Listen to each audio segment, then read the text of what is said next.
Today we've got this poplar behind me, roots are rotten, it has a heavy lean, and it's all leaning out over these laurels.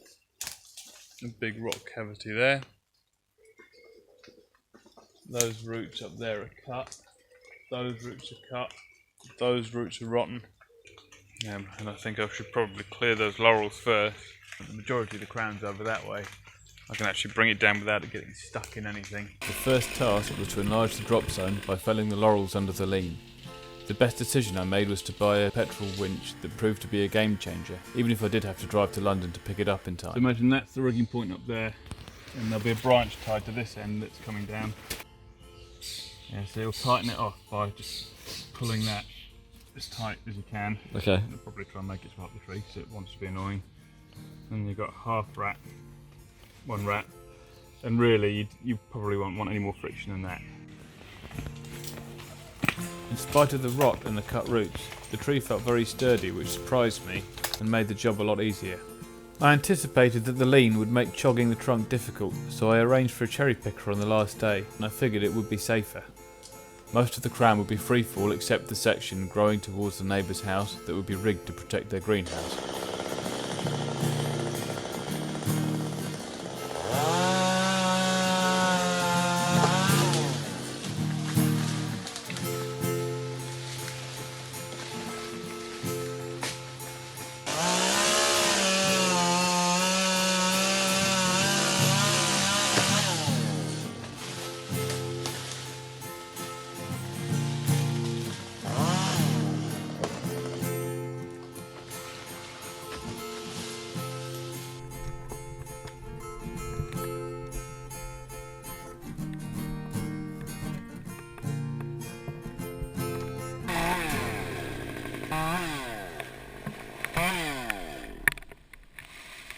Wet, cold and nerves are a major factor in jobs like this. They narrow my mind and I can't work or move fluidly, and it's hard to focus on the job when rotten roots and the long way down are all my brain wants to think about.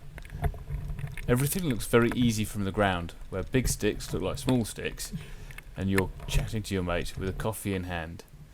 It looks different 20 metres up. Cold, wet, no coffee, and your mate's helmets look like little tiny orange blobs, probably wondering why it's taking so long. The best way I deal with it is to commit and trust my initial assessment and focus on the small step. 1. Tighten lanyard. Test my weight and stability. Next, install the redirect and break that down into small steps. Before long, the tree will be on the ground in a neat stack of timber, and I'll be down safe with my next coffee. That's the theory anyway. And of course the cherry picker never turned up, so the big awkward leany stem had to be chogged down. Despite the fact I found it harder than perhaps I should, or I was slower than I could have been, the problems I was facing I now have figured out how to solve. I'll bring a breaking bar with me next time to snap the step cuts. I'll skip the 362 and go straight to the 500i, so I know I'll have enough bar to cut all the way through, and practice moving the ART rope guide just so I get quicker with it.